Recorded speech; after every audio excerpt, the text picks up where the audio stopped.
Last time out then in Estoril, it was indeed Brian Uriarte who took a dominant victory in the season opener, laying down an early marker in the 2025 Junior GP Championship. He started second on the grid behind Rico Salmela, who took pole position. Uriarte, though, quickly found his rhythm and pulled away to build a huge lead. Behind him, a three-way battle broke out for the final two podium spots. Several riders crashed out during the day, including Mountsy, Agostinelli and Pratama. While on the final lap, we lost Casey O'Gorman, who tagged his teammate Salmela. At the front, though, it was Uriarte who cruised to victory. Bienvenido a Jerez. Welcome to the south of Spain for the first of 6 races and the first of 2 Junior GP races here in at the iconic Circuito de Jerez-Ángel Nieto. It is both a pleasure and a privilege to be here. My name is Chris Jordan. Joining me in the commentary box today is Connor Doherty. Connor, how excited are you for today's racing?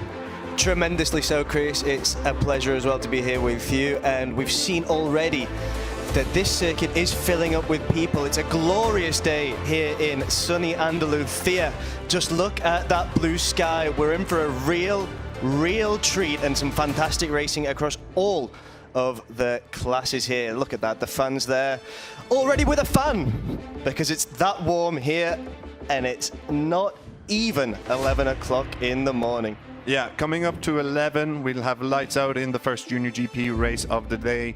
But 27 degrees airfield, 32 degrees track temperature in Celsius, of course. So not so bad at the moment, but to be honest, the weekend, it's like living in an oven here the past couple of days.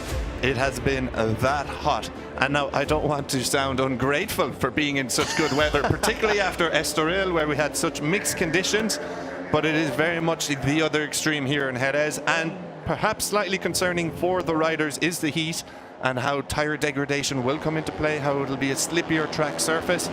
So it is going to be one to watch to see how the weather does affect the state of play. However, very little effect so far this weekend. On your pole sitter for the weekend, number 51, Brian Uriarte.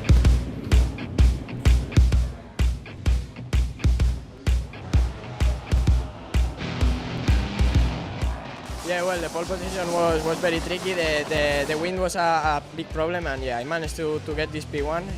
It was in the group, obviously, but yeah, very fast lap time for the conditions, and yeah, very proud for the work we are doing with the team. And tomorrow, hopefully, we can fight for the win.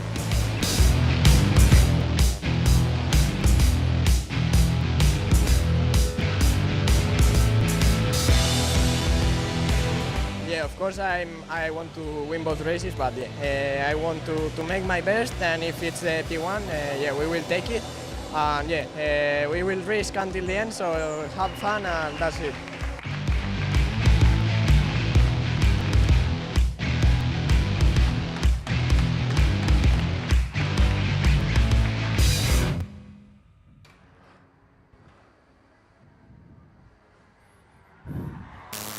A 1:45.337 from Uriarte, your Estoril race winner, your current championship leader, sees the young Spaniard start on pole position for the first time this season. And what a massive talent he is, Uriarte. He won at a canter in Portugal just a few weeks ago. A real star in the making, a part of that 72 Artbox racing team under Emilio Alzamora's charge. And of course, we saw Emilio there in some of the images. But an absolute star in the making, Connor, isn't he? Absolutely, and I think if you listen to what he just said after qualifying, he's fearless. He's absolutely fearless. He's confident in his own ability, and he has every reason to be so. I mean, he's just sensational. Leading the championship, a wonderful, wonderful talent, really one of the gems of Junior GP. We saw it last year here in Jerez, where he made his debut and made such an impact. Yeah, it's certainly a circuit he likes, even going back a couple more years when he was in the European Talent Cup days. Last lap battle here in Jerez, hung around the outside to take a victory. Brilliant stuff. Very entertaining rider. Certainly a circuit that suits his strength. Uriarte. Rico Salmela then, a race winner in the Junior GP class down in Estoril 2024. He was on pole in Estoril in 2025. Picked up P3. could have been a little bit worse because he was tagged right at the end, as we saw some of the highlights from last time out. Salmela was in a three-way battle for the final two podium positions with Hakim Danish and Casey O'Gorman. O'Gorman unfortunately tagged into the back of his teammate Salmela. O'Gorman crashed out, but Salmela kept it upright and took it home for third place. But another huge talent, Rico. Yeah, absolutely. Leonardo Zani as well. His best qualifying in this competition so far. He has been on the podium before in Misano in the European Talent Cup. That was his best result last year. This year, he's already showing us what he's capable of, having made the step up to Junior GP as well. So a real talent in the form of Leonardo Zani as well. That front row is just sensational. Yeah, it's pretty blockbuster. Zani as well, he picked up a P4 in Estoril last time out. He was 14 seconds behind Uriarte, the race winner, about 7 seconds off the podium battle. So he'll be hoping to see a little increase in pace. Now, Zani's teammate, Jesus Rios, a rider who initially joined the class in 2024 and really tore it up, taking a double victory on debut. A couple more victories followed, and he picked up a pole position as well. Finished fourth, though, in his rookie campaign in 2024 in Junior GP. A real talented rider, one to keep an eye on. He launched it from the head of the second row. Yeah, he's the top finisher still in the class from 2024. And again, a real talent. Burst onto the scene in Misano last year in 2024. Absolutely sensational ride in both races there. Really interesting to hear from him as well. And he's going to be able to build on that experience this time around, and certainly one to watch. Yeah, absolutely. Keep an eye on the number 54 of Jesus Rios. And also, speaking of experience, Joel Esteban. Perhaps we didn't see the best of him in Estoril, but you will recognize Esteban from a season on the Moto3 circuit where he had a pretty good rookie campaign. Perhaps somewhat unfortunate not to find a ride there, and he's come back to the Junior GP class for 2025. As we said, don't think we saw the best of Joel last time out in Estoril, but he is a rider of enormous talent. Yeah, he qualified P13 in the World Championship, so at this level, now starting from the second row, well, I think we can expect big things from him here in Jerez. Yeah, absolutely. Keep an eye on Esteban as you can with Casey O'Gorman. O'Gorman never far from the action. We mentioned that already. He was very unfortunate not to pick up a podium in Estoril, crashing out on that last lap. We managed to actually catch some words with him after, and he explained what went wrong in the crash, that the braking zone was a little bit sooner than he had expected, given on previous laps that they were braking later going in to the right-hander. But he got it a little bit wrong. He put his hands up, said he had a bit of a bruised ego. He's okay, but he'll be back, and hopefully we'll see him fighting on the front here today. Yeah, and look at David Gonzalez preparing as well, a rookie in Junior GP, stepping up from the ETC where he really shone last year. He finished fourth in the standings in 2024. Usually a very consistent performer. He only failed to finish on the podium in 3 races in the ETC last year. Yeah, hugely impressive young rider, and if there's one thing I did catch about him, he is fast. He is a rider you can see, you know, you have your riders you can flow in and out, more technical, but Gonzalez is just pure raw speed. You could say Speedy Gonzalez if you like. You're really building up to that. That was fantastic, Chris. Don't worry, there's more where that came from. I'm sorry if you're listening along. But anyways, David Gonzalez, do keep an eye on him. He is a very fast rider, and once he gets a march on, he will be hard to stop.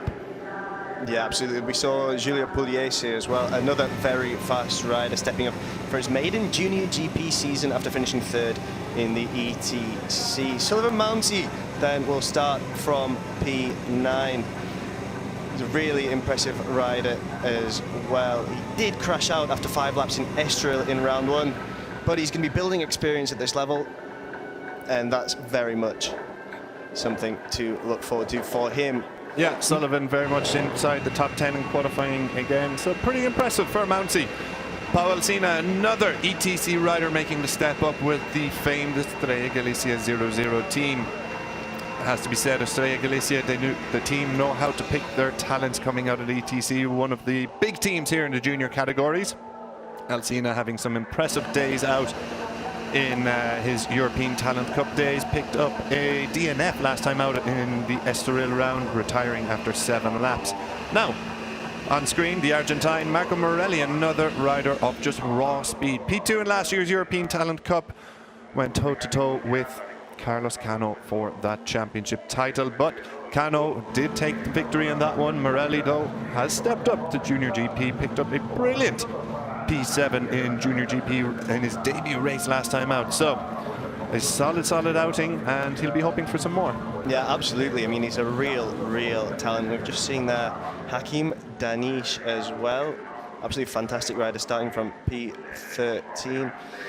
He finished on the podium in 2023 in the ETC in Estoril, and he was part of that absolutely phenomenal battle for the podium in Estoril in the previous round. Yeah, plenty of talent stacked across this Junior GP field in 2025. Some of the riders that we could mention that we haven't actually seen or mentioned yet, like the likes of Zen Matani, Veda Pratama coming through ATC. So yeah, plenty of talent coming through. So almost time to go here then. As you can see, the umbrellas are coming down, and this is your grid for race 1 in Junior GP. On row 1, and from Paul Uriarte, he's joined by Salmela and Zani. On row 2, Rios, Esteban and O'Gorman. On row 3, Gonzalez, Pugliese and Mouncy. Behind them on row 4, it's Alcina, Morelli and Abruzzo. On row 5, Danish, Singapong and Mitani.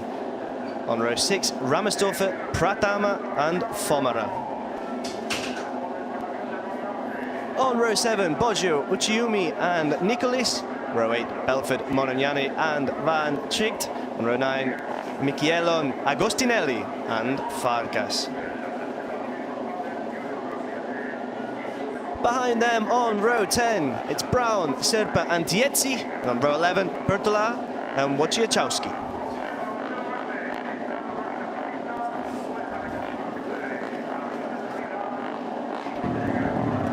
Almost go time here then in Jerez for race 1 of 6 today. Oh, we've got some issues down here in pit lane. This is less than ideal, and again, some more issues. That's Cesar Tiezzi who's been rolling off into pit lane here. Not sure what's going on there. There's a number of riders stuck down there, Connor. I don't know what's going on here. Some last minute scrambles in pit lane as we begin the warm-up lap, so those riders will have to join the back of the grid if they get out and about. Yeah, we'll hope they actually get out onto the track. Drama from start to finish, drama from before the start here in Junior GP. It's absolutely incredible to see as the riders begin this warm-up lap. Yeah, and of course, some new regulations coming in regarding the race starts in Junior GP, much like in MotoGP, that if riders are starting the warm-up lap from pit lane, they will rejoin their initial positions. They will rejoin their initial grid positions, I should say, 4 lights out, but will serve a double long lap penalty. So scenes we saw recently at the French GP in MotoGP. So a number of riders receiving penalties then. So a couple of riders here starting the warm-up lap from pit lane. We'll see if they got out in time, but they may have double long lap penalties coming their way. Yeah, they may well do. Very good that you keep up to date with all the rules and regs, Chris. What else do you think I do in my spare time, Connor? So around we go into turn 9, the famed Ángel Nieto corner. Long right-hander before the second right-hander at turn 10. Brings us up towards the Crivier corner up. Push on the throttle here going into the the Crivier corner, turn 11. A final right-hander then at turn 12. Ferrari before drive towards the back straight and the iconic Jorge Lorenzo corner. How many races have we seen across all classes through the years decided at that final corner? Yeah, absolutely. I think these young Junior GP riders as well are well aware of the history in this sport, and they'll be so excited to go racing here in Jerez. Almost go time here then. Brian Uriarte rolls up to his pole position. First pole of the year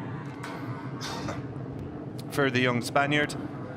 And he will be looking to lead from lights out to checkered flag. We still have Cesar Tiezzi just rolling up towards the back of the grid. He starts P30, so he'll find his grid position relatively quickly. Just a slight delay here as we wait for all of the riders. But It's under the baking Spanish sun. We are ready to go. Junior GP race then, 15 laps await us for race 1. Eyes on the lights, and we are go in Jerez, and it's the perfect start from pole position for Brian Uriarte, the number 51. But Leonardo Zanni comes from 3rd to 2nd, but keep an eye on that. The number 78, Joel Esteban, from the 2nd row, pushes himself immediately into podium contention. He's riding in P3. Rico Salmela, not the best start for the Finn. He has dropped from 2nd to 4th position. Yeah, absolutely wonderful start as well for Jesus Rios. He's there just following Uriarte in P2. But Uriarte already looks like he's getting a few meters ahead here, trying to pull away early on. Don't think that's going to be too easy this time around, but there's a move there from Joel Esteban showing his experience there to find himself now in P2 ahead of Jesus Rios.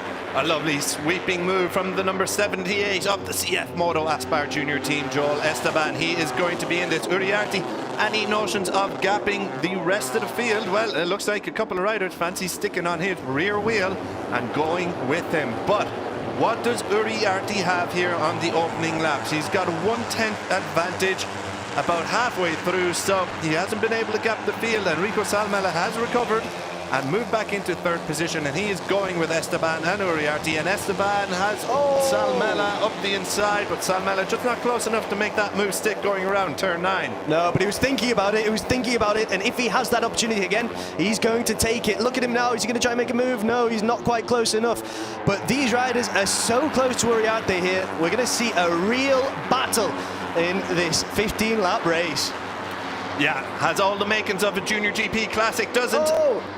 Does he have the space there? He does not. Rico Salmela again, the 2nd or 3rd time we've seen on this opening lap. Try and make a move up the inside of Esteban. It doesn't stick. Esteban crosses the line 2nd, but more importantly, it's Uriarte leading in front. Will there be any slipstream into the opening corner here? Doesn't look like for the top 3, but it's the FI Network riders who are going toe-to-toe there. Zanni, who has the advantage over his teammate Jesus Rios, and Rios now has some problems coming from behind it. That's Giulio Pugliese who's having a little look up the inside. So, and just confirmation then, number 34 says that Artietti exactly had the incorrect grid procedure, got a long lap penalty coming his way. So, back out front though, not much change across the top 5. We've seen plenty of riders threatening a move up the inside, but none able to make it stick. Yeah, this is absolutely fantastic opening to this Junior GP race. These riders so close on the tail of Brian Uriarte. Joel Esteban really impressive, and look at Salmela here. Is he going to make it into P2? Oh, hangs just it on unable the to make it outside. stick. Joel Esteban hanging down the outside there. Rico Salmela having a little look up the inside, but Esteban getting the better of the Finn on the outside. But Uriarte then looking calm and composed out in front. Yeah, well, I suppose he's got to be with his talent, but I mean, the way these riders are so close, and there's Jesus Rios just moving in ahead there. Yeah, lovely stuff from Jesus Rios. Plenty of winning experience in this class, of course. And now he is running in 5th place. He's got Leonardo Zanni, his teammate, ahead of him. Then it's Rico Salmela, Esteban, and Uriarte. Uriarte still remains about a 10th advantage out in front. Esteban not letting him out of the sight. As we see a move at the back again, it's Jesus Rios diving up the inside and making it stick past Giulio Pugliese. So it's only for Rios, it's been the same. We've seen plenty of moves, but not much changing in the positions. That's for the time being. I mean, one thing that you really noticed about Rios last season was just how aggressive a rider he is as well. And over the course of this race, I think we're going to see that elbows out. And confirmation there, Marco Morelli with the fastest lap of 1:45.425. New best race lap. So very, very fast from Marco Morelli. He's currently in P8. So he is climbing his way through the field. Yeah, excellent stuff from Marco Morelli. He had a couple of tenths on the rest of the field there. A couple of riders in the 146s ahead of him. So expect him to close on the riders ahead. He's got Casey O'Gorman there. Look at the number 97, just behind the 67 of Casey O'Gorman. Oh, Rico Salmela then, he fancies it. He's finally got that move past Esteban, but he's got Leonardo Zanni on the inside too. But Esteban slots in 3rd position. But Rico Salmela takes 2nd off the hands of the Spaniard. Now, what can Salmela do on Uriarte? Has he got the pace to go with the championship leader here? Around we go, turn 8, long sweeping left-hander. Uriarte still looking brilliant line, calm, composed out front, not bothered by what's going on behind him, which is plenty of chopping and changing now. Yeah, absolutely. Chopping, changing is absolutely the right phrasing. And we saw this in the previous race in Estoril as well. Uriarte just ahead and everyone else fighting between themselves. And no one really managing to keep up with the Uriarte. Doesn't look like that's going to happen this time around, because Salmela is right on that back wheel. We mentioned the heat earlier. You do wonder if Uriarte is just saving a little something, because he's had excellent pace all weekend. He's been really consistent throughout free practice and qualifying. Obviously qualifying to 1 lap pace, but over the longer runs, he was knocking out consistent race laps at a great pace. And that had some of the other teams worried, as we see Leonardo Zanni dive up the inside. And we're looking back here a little further back, the Marianos Nicolas, Leo Ramersdorfer and Veda Pratama. This is the battle for just outside the points position, as we have lost the number 52 of Evan Belford. Not a great day for Evan Belford here, unfortunate, but he'll get another chance later in the afternoon to pick up some points. Let's have a look here at what went wrong for Belford. It looks like it just went early, front end washout and sliding out of contention. Yeah, very frustrating for the Yamlev rider there. That's at the final corner, I think it is, yeah, at Jorge Lorenzo corner, going on to the home straight. So then, oh, look at this from Zanni. Esteban through the middle. Zanni had the advantage there, but Esteban firing it through the middle as Rico Salmela now pushes it wide and drops behind this chasing pack. Giulio Pugliese then sets a new fastest lap of the race of 1:45.407. Pugliese very much in contention here. He's riding in 5th place. Currently, we can see the number 31. In fact, he's got Zanni now, or Jesus Rios indeed, on the inside of him and relegates him back to 5th place. He had momentarily pushed himself into 4th, the young Italian. Yeah, a lot of chopping and changing. Gonzalez just moved up to 10 over Sullivan Mounsey as well. God, this is just such exciting racing in Junior GP. Yeah, brilliant stuff here, as always in the Junior GP class. 12 laps to go. Well, 11 and a half, you'd have to say. Just even less than that, we're about to clock off another lap as we go around the Jorge Lorenzo corner. Will anyone get into the slipstream of Brian Uriarte? We see Leonardo Zanni leading over Jesus Rios this time. What will happen coming into turn 1? Uriarte, though, does have an advantage. And it's not much chopping and changing, it seems, at the opening corner. But turn 2 is also a very popular overtaking hot spot. But again, nobody seems close enough to challenge any of the riders in the podium positions. Just behind, they've opened up a little gap between. There's a couple of bike lengths now between each rider here in the top, 7 positions. Yeah, we did just see that Leonardo Zanni set the fastest lap, though. So he's very much on the tail of Uriarte, maybe just biding his time, waiting for the moment to make the move. But this opening few rounds, the riders were much more closer together earlier, and now it looks like maybe they're not so much bunched together. Yeah, Zanni chasing his first podium in the Junior GP class. Picked up a P3 qualifying, which was a career best, and it looks like he's delivering on the promise he has showed all weekend. The number 57, he's actually closing in here a little bit on Uriarte as well. So this is very impressive from the Italian rider. He's got Jesus Rios then behind him. A couple of bike lengths between the FI Network XTI Mir Racing Team riders. Then it's another pair of teammates, Joel Esteban, Giulio Pugliese, sitting outside of the podium places.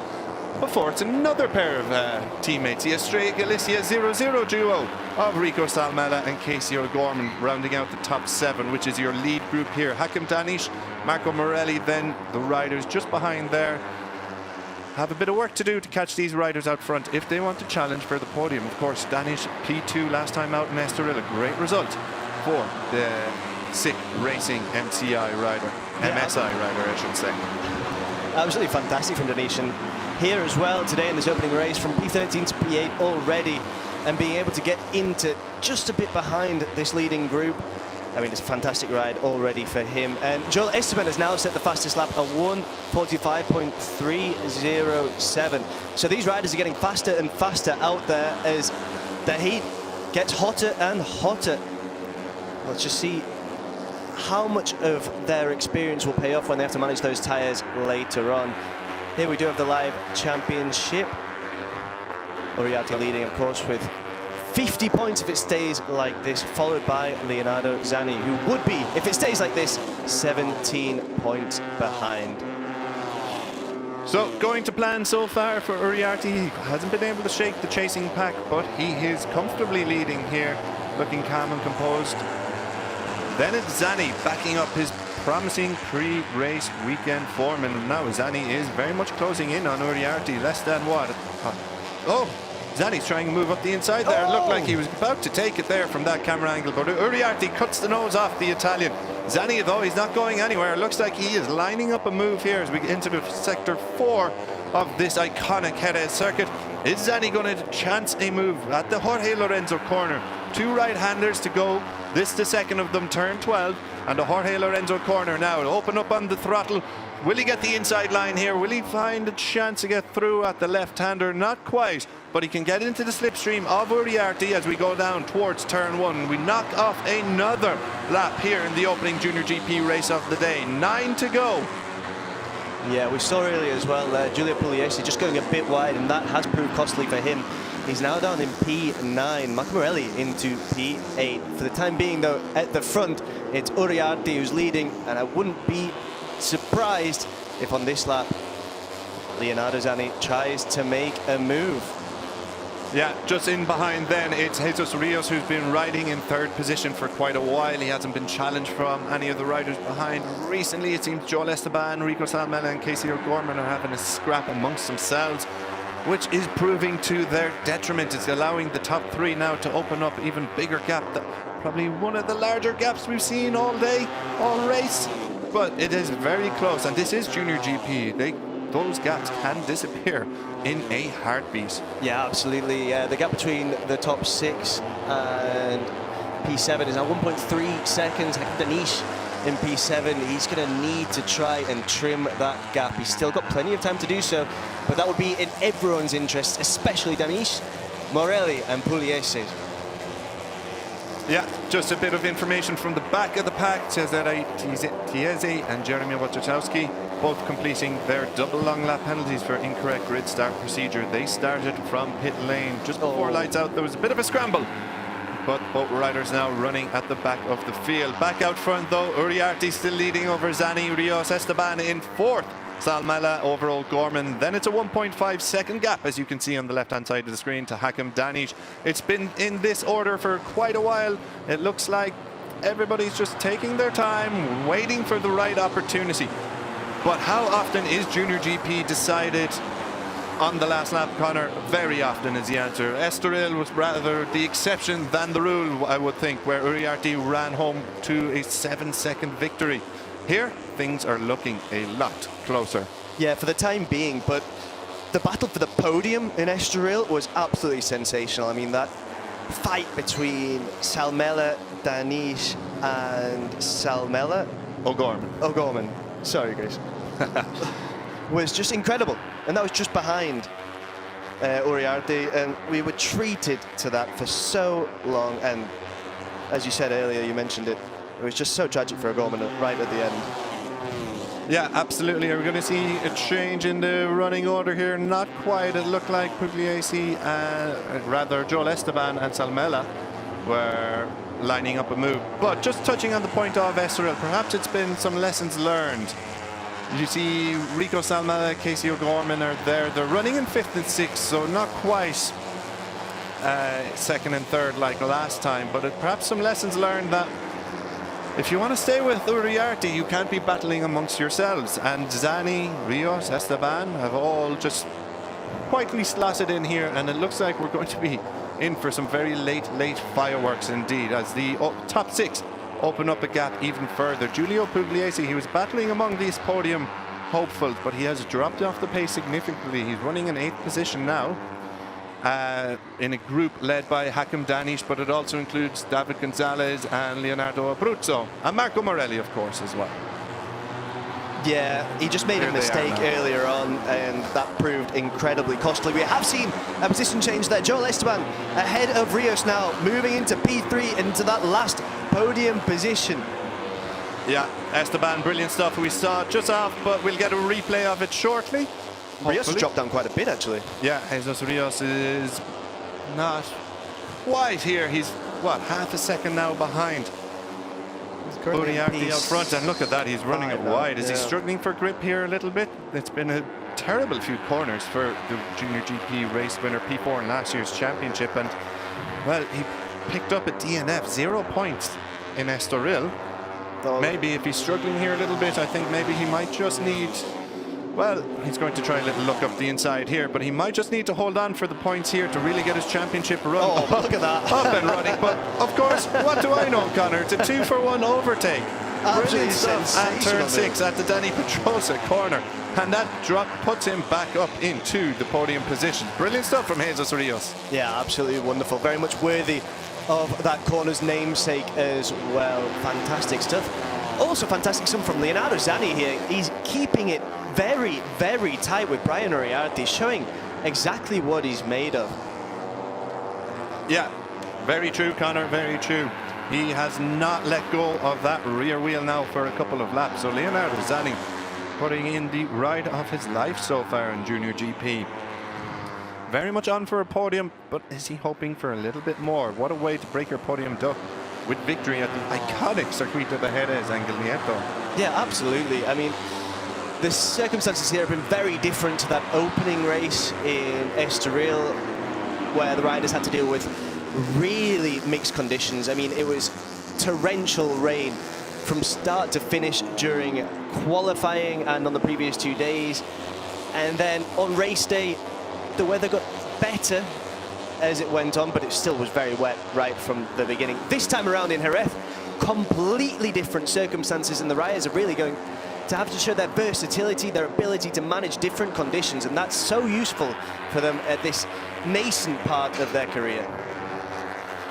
Absolutely. So, last time round, I think all of our top 6 anyways were in the 145s, only a couple tenths separating them in the lap time. So Uriarte still leading over Zanni, but Zanni, he's been watching. Uriarte has a little look over the shoulder just to see, where are you boys? And Leonardo Zanni is there staring straight back at him, going nowhere. You'd wonder when the move is going to come from Zanni, or is that a look from Uriarte just to get a feeler to know if he needs to put the foot down now and really pull the pin. And if he does pull the pin, can Zanni go with him? Zanni's been hugely impressive in this race so far, and we're hopeful that it's going to lead to some last lap fireworks. Zanni having a little look up the inside there, but didn't fancy it coming through turn 11. Will he fancy a move now going into the Jorge Lorenzo corner? Yeah, you've got to be thinking what's going on here, but it's But here we Salmello who go. moves in ahead of Zanni. Is he going to make it stick? Yeah, that's great defensive riding afterwards as well from Rico Salmela, and now it's Salmela that's needing to put the pressure on Brian Uriarte. Go, go, go is the message from Leonardo Zanni's pit crew. But he is now dropped into 3rd position. Rico Salmela has had impressive pace all weekend, and it's finally starting to show. 1:45.213 last time around from Salmela. Right on cue, the new best race lap. So brilliant stuff from the Flying Finn as he zeroes in on Brian Uriarte. Uriarte has led from the get-go, but his advantage has never been more than 0.2 of a second. So he's got 1/10 over the Flying Finn, that is Rico Salmela. Leonardo Zanni, who was riding in P2 for so long, still going with them, but now all of this has brought Jesus Rios and Joel Esteban back into the conversation. Jesus Rios is now going to have a little look up the inside, is he, of Zanni? Not quite close enough, but it is 1, 2, 3 of Uriarte, Salmela and Zanni. The number 78, Joel Esteban, you can see lurking dangerously, I think is the way to put it. He's dropped off a little bit, but Esteban is a rider of enormous talent and quality. He is not out of this by any means. No, I don't think we could say that anyone in this leading group is out of it at this stage of the race. These riders are getting faster and faster, and it looks like they're all capable of keeping up with the pace that Uriarte is setting, at least for the time being. And this rivalry that we're beginning to see between Uriarte and Salmela is absolutely fascinating. It's so good to watch. I mean, we saw one of them take pole in Estoril. This time around, it was the other way around, and it was Uriarte on pole anything can happen in this class, and that's what we're bearing witness to right now. Yeah, Salmela looking to dish out a little bit of revenge, you could say, having Absolutely. lost out in pole position, but as we said, he's been very impressive throughout the weekend with his race pace. So it's starting to come to the fore as we look at the chasing group here. Casey O'Gorman has dropped off. Hakim Danish here, the number 13 at the back of this group. That includes David Gonzalez, Giulio Pugliese, Marco Morelli, but Casey O'Gorman leading it. O'Gorman now has dropped off the pace. So his podium hopes, you would have to say, are done for the day. 4 seconds almost off the lead. So back out front though, we have a front five of enormous talent, of enormous quality. But it is Uriarte who still somehow leads this race from start to the moment. Right now, it looked like Salmela might have had a little chance up the inside there. It's starting to bunch up the top 4. It's really starting to heat up here, Connor, with just a few more laps to go. 4 laps remaining here in Jerez, race 1. Yeah, absolutely. Salmela really needs to show some experience now as well. If he does begin to push, he needs to make sure he finishes the race, because that's something that cost him quite a lot last season. He just didn't finish enough races, and that consistency means points. It's a very simple thing to say at the end of the day, but if you're finishing races, whether it's P2, P3, P4, P5, anywhere in this opening group, and you're putting yourself in a better position for the championship. And there's just Uriarte looking back. They're all still there, Brian. Yeah, that they are indeed, led by Rico Salmela, the chasing pack. So, good points on Salmela there about his consistency. It is crucial he picks up the points here. He picked up a win in Estoril, run away with it last time, but of course there were a couple incidences in Misano. He was wiped out. Roger Mudley, who's now gone on to Moto3, a couple other crashes, technical issues for Salmela.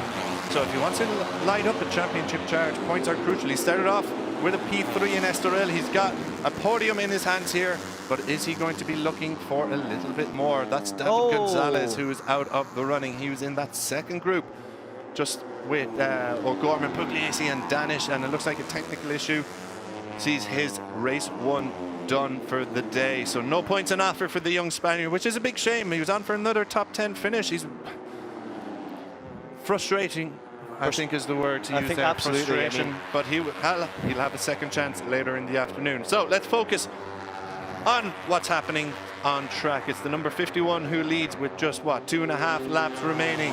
Here we go, as Salmela fancy a look up the inside. Not quite at the Danny I'm not so sure about that. But he's kept a tight line there. I tell you what, it's super stuff from Uriarte, not to be fazed by this chasing pack behind him, who have given him 0.2 of a second to spare in the lead, but he's still led every single lap. Yeah, He's an absolutely incredible rider, and that's what I think everyone in this paddock sees in him. From when he made his debut here last year, he ended up finishing the season in 10th in the standings, and well, we could be here we go, though. Here we go. It's Rico Salmela. Rico Salmela has made a move for the lead, and he now leads the pack. Just as we were singing the praises of Uriarte, Salmela makes his move, the flying fin, and he's put a couple bike lengths immediately between them. Around Jorge Lorenzo corner we go, and 2 laps to go once we knock off another one here and cross the line. Uriarte, for the first time in this race, has gone from leader to chaser, and it's getting worse. Leonardo Zani puts himself back into second position, but Uriarte goes shoulder to shoulder with the FIM Network rider, and Zani now has got Jesus Rios. It's all kicking off, Connor, with 1.5 laps to go. Uriarte back into second position. Jesus Rios has moved into third position. Zani, having done so much of the front running alongside Uriarte, is now out of the podium places, and Joel Esteban, we said he was lurking in 5th position. Well, he's gotten and tightened up. Sound the Jaws music for that podium fight, guys. Yeah, this is absolutely incredible stuff. Salmela takes the lead now from Uriarte, and we've been speaking about how maybe Uriarte was conserving his tyres for these final moments, these decisive moments. Is he going to make another move now? Not quite. But ultimately, it's Salmela who was biding his time and took advantage. Is he going to be able to pull away? Are we going to see how Brian Uriarte responds? Yeah, this is going to be a real test of Uriarte's mettle, isn't it? We said there was a rivalry just simmering. We can say now simmering is a great word to use it. Bubbling over here in Jerez, in the heat, under the scorching sun. Salmela is putting in a hell of a performance. He's come charging late and Struck with what, 3 laps to go, and Uriarte is now the chaser here, so it's going to be interesting to see what does Uriarte have up his sleeve. We still have 1 lap to go. This is our penultimate visit to the Jorge Lorenzo corner. Will Uriarte make a move up the inside? He's not quite close enough, but just behind them, Jesus Rios has moved back into P3 at the expense of his teammate Leonardo Zanni. So, last lap, here we go. Estrella Galicia boxing. Go, go, go. We're in the last lap here of the Junior GP Race 1 in Jerez. It's Salmela who leads over Uriarte. Then it's a battle of the teammates for the final podium position. Rios holds the advantage over Zanni. Joel Esteban lurking in the background. Will Esteban make a move on this final lap? Will he get close enough? Will Uriarte find a position to overtake Salmela? It's going to have to come pretty soon. There's 2 or 3. We've already missed out on the opening turn 2, have we? Not quite for Uriarte. Is this the moment? He's going to try it up the inside, but it doesn't look. Round turn 5 we go. Yeah, he tried to line it up there. I mean, Uriarte's going to be waiting, but he can't wait long here. The real question is Salmela, the Iceman, going to melt under the pressure with Uriarte chasing him? Here comes Uriarte, Danny Pedrosa Company. Corner, I should say, and Uriarte is back in the lead, and now Salmela has dropped down to 3rd position. Jesus Rios has pounced and struck for a podium position. P2, Salmela. P1 to P3 in the space of a single corner.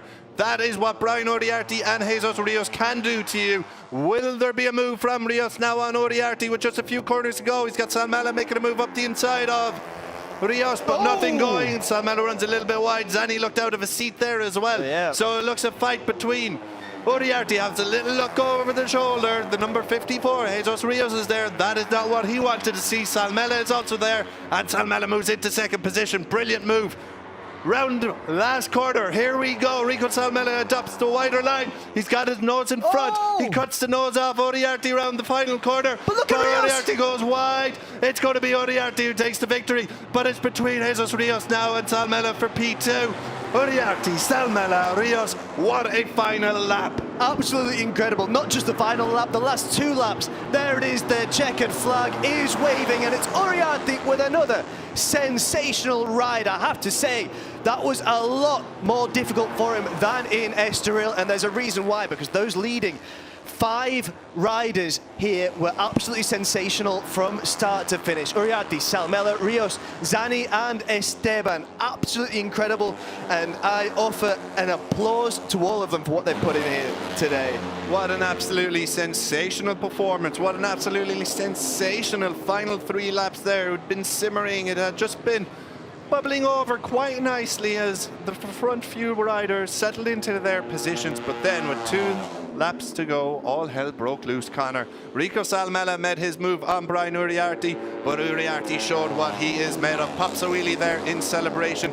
That is a rivalry in the making. Uriarte and Salmela. Jesus Rios heavily involved in too. Has to settle for P3, but it has to be said, that final corner attempt from Rico Salmela looked like he may have got it done at the Jorge Lorenzo corner. Hung around the outside, tried to cut the nose off Uriarte, but Uriarte just barged on through to make sure he got the win. That's 2 for 2 from Uriarte. Yeah, absolutely. Uriarte showed that he wasn't going to be phased, despite having led for the entire race until that moment. It looked like Salmela had chosen the perfect moment to make his move, got ahead, and then just found himself facing a real challenge from Uriarte, who was not going to lie down and take it, and managed to seize P1 back exactly when it mattered. Absolutely. Jesus Rios then, the number 54, rolls into pit lane. Well, you have to say on the FIM Network XCI Mir Racing Team box, there will be joy, but there will be devastation as well. Well, disappointment, maybe not devastation, because Leonardo Zanni, he had been in that front-running group with Uriarte. He had been in 2nd, he had been in 3rd for the majority of the race, but just it slipped out of his fingers at the very end. Zanni finishing 4th, missing out on a debut podium. Very unlucky for the Italian, but he'll have another opportunity in race 2.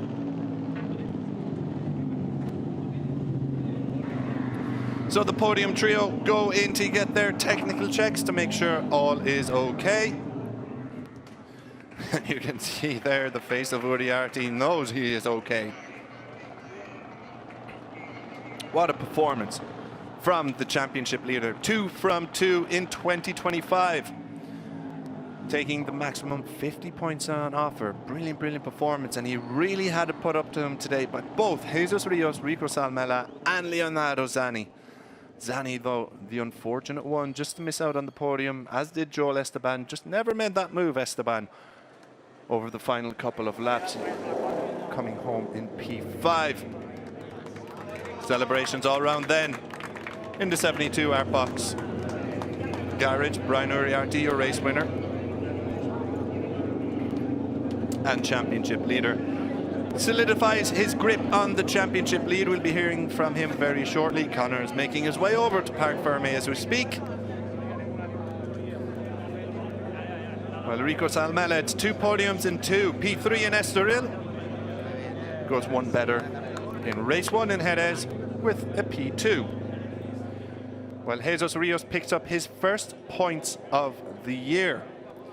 Rios crashed out of the action.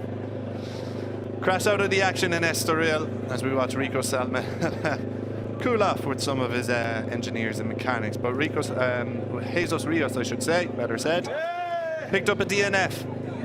0 points in Estoril. Now he's got 16 in his back pocket as his championship charge can get underway here with a podium in Jerez.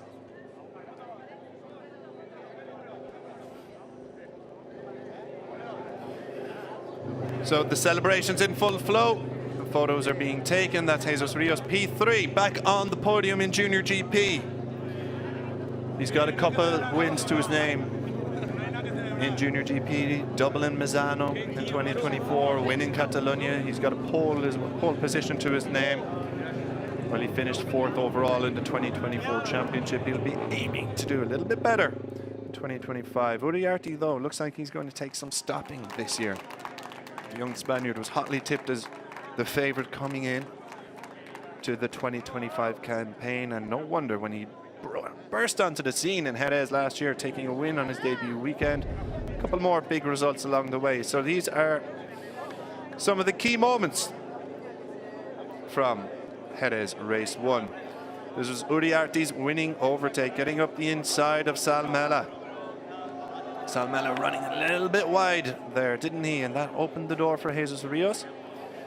But Salmela battled his way back, and this is at the Jorge Lorenzo corner, the final turn. It looked there as Salmela was going to hang it on the outside and snatch victory at the final corner, but Uriarte burst on through to take a brilliant win, and you can see what that means to him. Brilliant celebrations for Uriarte.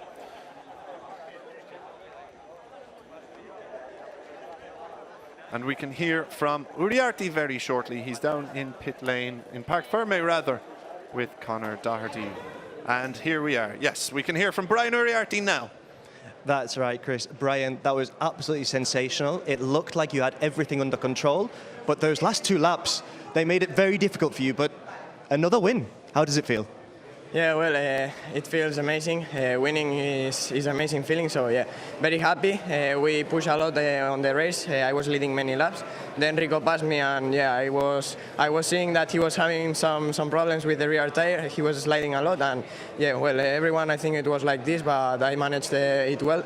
And I saw in the last lap it would be a big mess because there was a big group, and yeah, I tried to be first to take the less risk possible, but then I saw Rico on the outside, and I released the brakes. Yeah, finally we won, and yeah, very happy, and just gave all thanks to my team that they give me a lot of support all the weekends, and yeah, very happy and proud for the victory.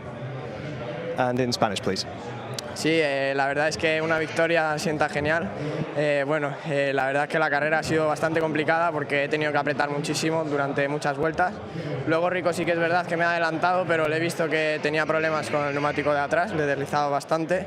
Y bueno, la última vuelta he intentado ir primero para no arriesgar tanto, porque he visto que el grupo era muy grande y que iba a ser un gran problema para la última curva. Y nada, la verdad es que he visto a Rico por fuera y me he metido por dentro dejando el freno. Y nada, la verdad es que muy contento de esta segunda victoria de la temporada y a seguir así. Quiero dar las gracias a mi equipo, que están haciendo un trabajo increíble durante todos los fines de semana, y nada, dedicársela a ellos que me hacen falta. Muchas gracias. Congratulations again.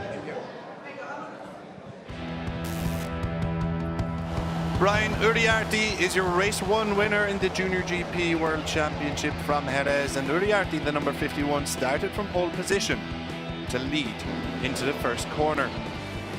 The likes of Jesus Rios, Leonardo Zani, Joel Esteban were very much in contention, as was Rico Salmela, Giulio Pugliese, as we see Zani making his way through there with the yellow helmet. So Zani there with the pink helmet, rather. The number 57 running in the podium positions for much of the race. Evan Belfort crashed out of contention at the Jorge Lorenzo corner, unfortunately for the MLAV racing rider, but he will be back for race 2. But back out front, a top 6, top 7 group began to form, led by Uriarte over Zani, over Rios. But the likes of Casey O'Gorman, Joel Esteban were very much in contention as well. The pace continued to heat up throughout the race, but yet nobody had an answer for Uriarte out front.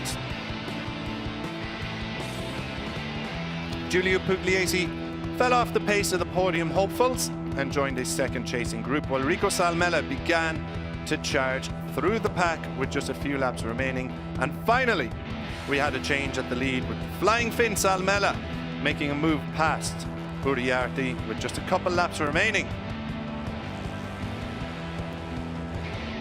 The action really heated up then on the last lap. Uriarte reclaiming the lead, while Jesus Rios went through on Salmela. Salmela battled his way back into second position, getting it on the outside of Rios before we saw a last corner dash for the line. Salmela hung it on the outside, but Brian Uriarte powered his way through to take his second victory of the campaign and solidify his grip on the 2025 Junior GP Championship.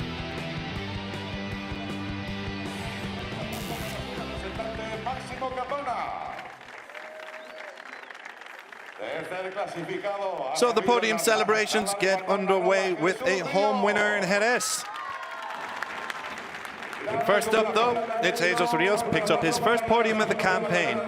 First points of the campaign too. 16 crucial points going the way of the young Spaniard. He gets his championship charge up and running. Rico Salmela, a very, very strong start to 2025 for the Flying Finn.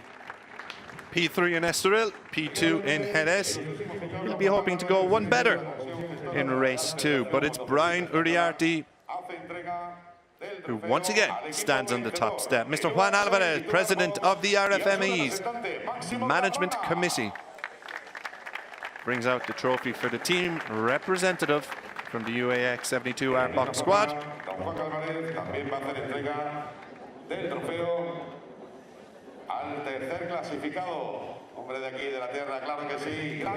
And the bronze goes to Rios.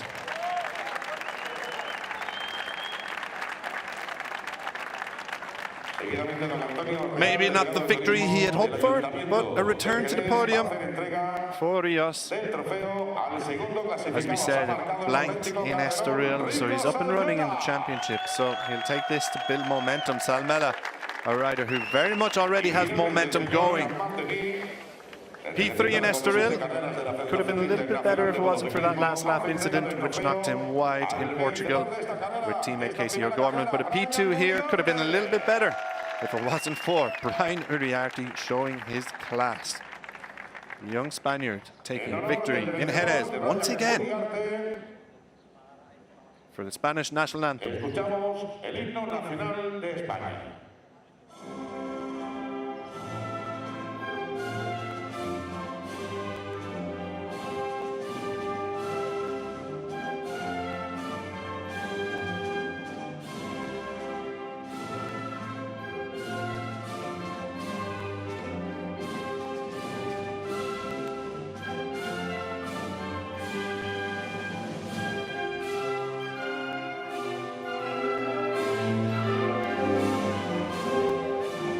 El aplauso para Brian Uriarte, el vencedor. So some more silverware for all three riders to bring back to their growing trophy collections back home. Race 1 was a cracker. Race 2, I wouldn't be surprised if it was even better, Connor. Yeah, absolutely. And something really interesting that Uriarte said just then when I was in Parc Fermé with him was that when he was trying to make his move, he saw that Salmela had an issue with his rear tyre. That's something that I didn't notice at the time, so it's really great to hear his insight on why he was able to make that move and regain his P1 position. Yeah, tyre degradation going to be pivotal, not just in Junior GP, but across all races today, because in case we haven't mentioned it once or twice, Connor, it's very, very hot here in Jerez. So photo time for the top 3. All 3 will be back in action later on today for race 2. That gets underway close to 1:45 later on today, local time. But the race classification for today sees Brian Uriarte take the victory ahead of Rico Salmela and Jesus Rios. Leonardo Zani half a second off the lead. Very unfortunate to miss out on the podium. Joel Esteban too did much of the front running there, but couldn't make a late move. Casey O'Gorman, Giulio Pugliese, Marco Morelli, Hakim Danish. O'Gorman winning that battle of the second group. P6 for O'Gorman, points on the board for the young Irish riders. Then it's Ramersdorfer, Alcina, Abruzzo, Mouncy, Matani, and Mono Nyane completing the point scorers. Mono Nyane winning a battle for that final podium, final point scoring place, I should say, over Marianos Nicolas in Kiotatsek, Singapong, Lennox Fomara, Kevin Farkas, Dodo Baggio, Veda Pratama, Kotaro Uchiumi, Johan van Triek, Luca Extenelli, and Eric Michilion, all also seeing the checkered flag, but not picking up any points.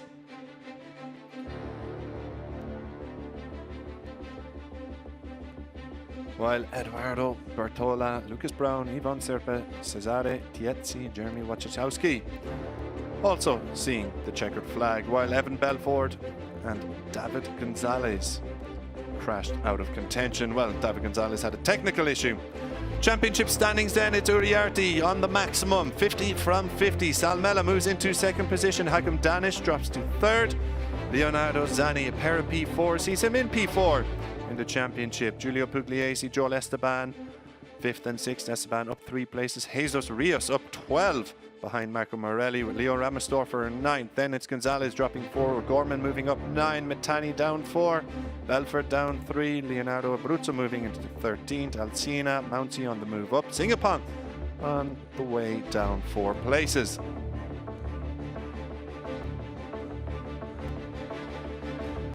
While the rest of the point scorers in 2025, it's Enzo Bellon, Kevin Farkas, and Mono Nyane.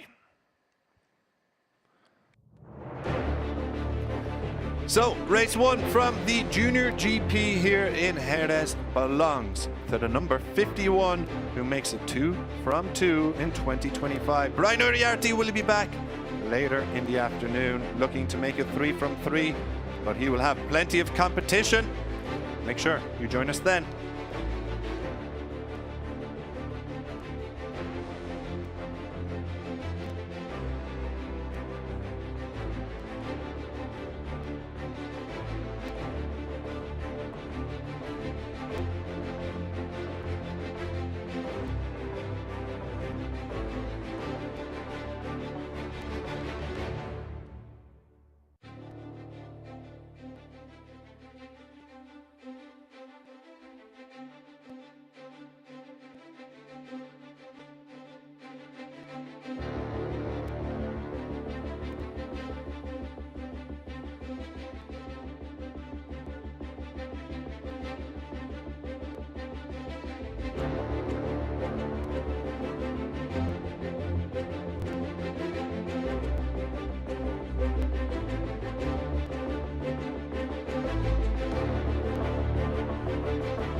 Welcome to Jerez, a circuit steeped in Spanish motorcycle racing heritage. Around its 4.43-kilometer layout, corners bear the names of legends Lorenzo, Crivier, Pedrosa and Marquez.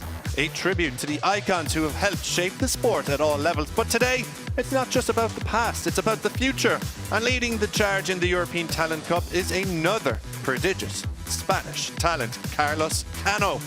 Cano won here in 2024 en route to the European Talent Cup title, and the reigning champion returns to the south of Spain, already a race winner in 2025. Confident, fast and fiercely determined, he is the rider to watch as the next generation looks to write its own chapter at this legendary venue. Bienvenido a Jerez, let's go racing. But last time out, it was Cano who started from pole position in mixed conditions in Estoril. Disappointment came for Julius Frelsen and Anton Nativi as they crashed out of the action early on. Barbaglio was another rider who failed to get to grip with the conditions, and he was not the only one. The pole sitter and reigning champion Cano crashed out of contention in race 1, and in the end, a maiden win went the way of Fernando Bujosa after a hugely impressive performance. Race 2 saw more drama, and now dusted down and ready to go. Cano once again launched from pole. There was early drama, Travis Borg and Kianja Ramadipa colliding, earning Borg a long lap penalty for race 1 in Jerez. While out front, it was a showdown between Cano and Bujosa, with the two going blow for the win. But it was Carlos Cano who picked up his first win of the campaign, with Fernando Bujosa later disqualified from that race. Yeah, brilliant stuff in Estoril last time out in the European Talent Cup. It kind of had it all. It had comebacks, it had heartbreak, and some drama after the checkered flag. Fernando Bujosa took his first win in the European Talent Cup in race 1 with a dominant performance as Carlos Cano crashed out. Then the duo went head-to-head, with Cano winning the race to the line while Bujosa was disqualified post-race for a technical infraction. As you can see, it's quite hot here in Jerez. We've one race done already in the Junior GP class, no spoilers here, but there will be a second later, and this is also the first of 2 European Talent Cup races. I'm Chris Jordan as we look at the Tio Pepe sign, and I'm joined by a man who knows a thing or two about wine. That is Conor Doherty. Conor, are you looking forward to European Talent Cup race 1 here in Jerez? Absolutely, and it's a pleasure to be here in Andalusia with you for more ETC action. What about that? Another little lovely bird watching on as well. I know, there's been a lot of ornithology this weekend. Can't say I'm an expert in the matter, but Conor, you seem to know a little bit more about me. Do you know what type of bird that was? I could hazard a guess. I mean, I feel like we ought to know what kind of bird that was, because it didn't look like a particularly, I don't know, strange, exotic bird. It might have just been a sparrow. It could have been. It could have been. Let's say my ornithology days have never arrived. Here we go. We're looking at him again. So I'd love, if anyone at TV Direction knows that, we'd love to get an image close up. Brilliant stuff. The start of show so what we far. need is some kind of chiron there. A chiron there to let us know. Tell us which it is. Anyways. It's not planet Earth. We're here for the ETC. Enough rambling. European Talent Cup race 1 awaits us here, the first of 2, as we mentioned. Pit lane exit closes in 2 minutes, so you see some of the riders out and about on track already, and we're looking at Carlos Cano, who will start from pole position here. Carlos Cano, the reigning champion. That's why he bears the number 1, and he will go from number 1 on the grid.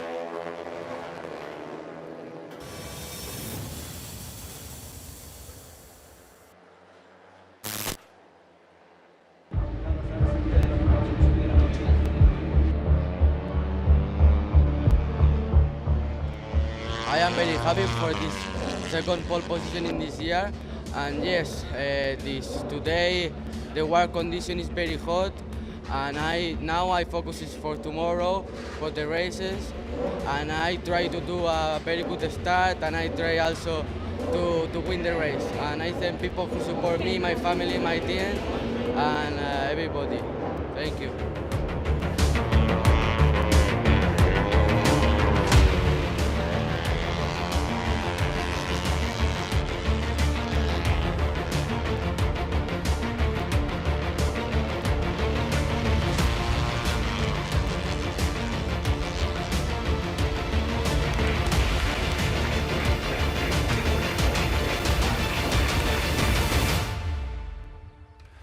A 1:49.078 from Carlos Cano sees him start from pole position. He is part of that UAX 72 Artbox team. Another real jewel in the crown of Emilia Alzamora, who's got a number of talented riders, it must be said, in both European Talent Cup and of course in Junior GP. So Carlos Cano, your reigning champion, started from pole position.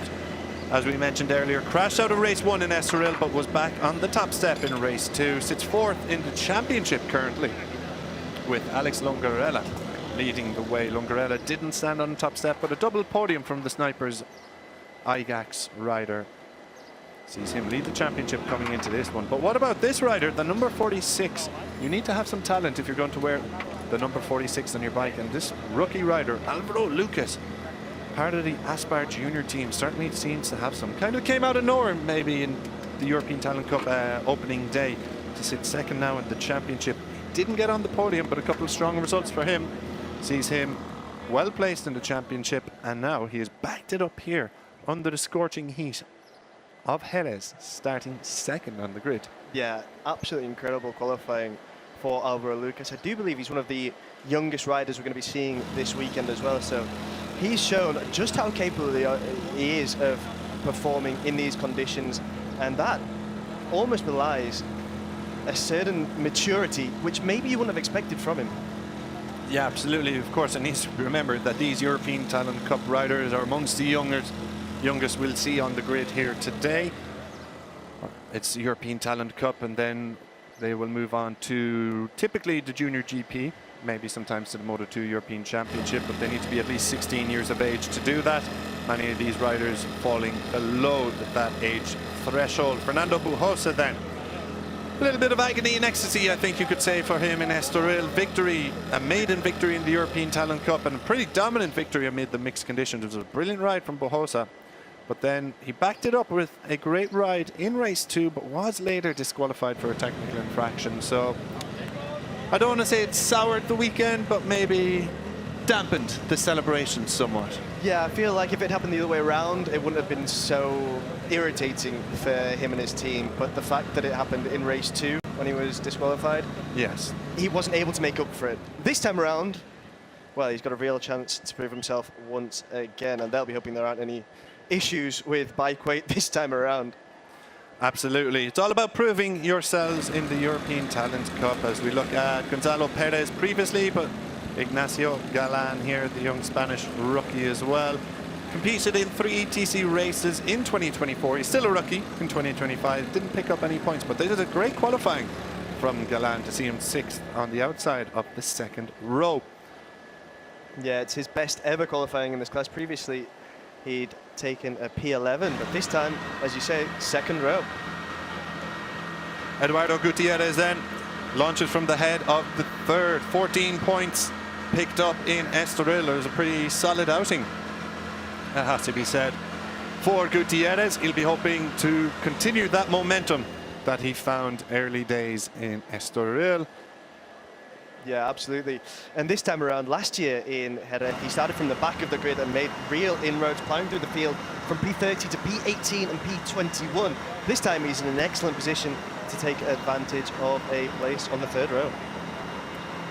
Yeah, also on the third row is Oliver Cantos, part of that famed Estrella Galicia 00 team. Estrella Galicia, of course, known to have a keen eye for up-and-coming talent.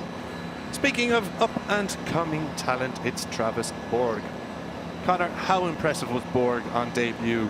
The Maltese rider, very unfortunate not to have a podium in race 1. Had that final corner moment where he ran it wide at Parabolica Ayrton Senna, ran into the gravel, costing him a podium. He did still manage to finish inside the top 6.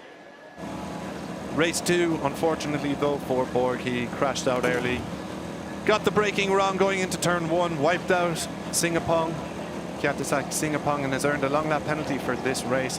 Having spoken to the team, they've accepted the penalty, but they were very impressed with Travis's performance in race 1. Yeah, it was an absolutely sensational performance. Really declared his presence on the scene at this level. Absolutely fantastic ride from Travis Borg. Yeah, he parked it on the front row as well on his very first outing in European Talent Cup. So starting a little bit further back on the outside of the third row for Borg, but I wouldn't be surprised. He's an aggressive rider, the MLAV Racing rider, and I wouldn't be surprised to see him make an early charge here On the next row back, we've seen Kerr Martinez, Izan Rodriguez, while Anton Nativi closes out the 4th row. So, just a few moments to go before we start on the warm-up lap as we look at Anton Nativi, the JEG Takeoff GP team. The number 9 unfortunately crashed out of race 2, I think it was, in Estoril. So we'll be looking to get some good points on the board. Yeah, absolutely. He's a Northern Talent Cup graduate as well. It's great to see riders coming through that Road to MotoGP program. So just a couple of moments to go as we take a look at Ethan Sparks, qualifying high up on the grid. It's very good stuff from the young British rider. So we saw plenty of riders come to the fore. Naturally, it was some of the riders who have been in this class a couple of years. Obviously, it goes without saying your reigning champion, Carlos Cano, but Alex Longarella, Fernando Bojosa and Gonzalo Perez were all front runners in Estoril. But Alvaro Lucas, the rookie rider who definitely impressed the most first time out, he's now starting 2nd on the grid here in Jerez. Certainly one to keep an eye on. And as we mentioned, he's got the number 46, Connor. Does someone else famously have an association with that number in motorsport? I'm not quite sure. But if you do have that number 46 and you're trying to make it your own, you need to have an enormous amount of talent. So, almost go time here, and this is your race 1 grid from the European Talent Cup. On row 1, Cano, Lucas and Longarella. Behind them on row 2, Bojosa, Perez and Galan. And on row 3, Gutierrez, Cantos and Bo.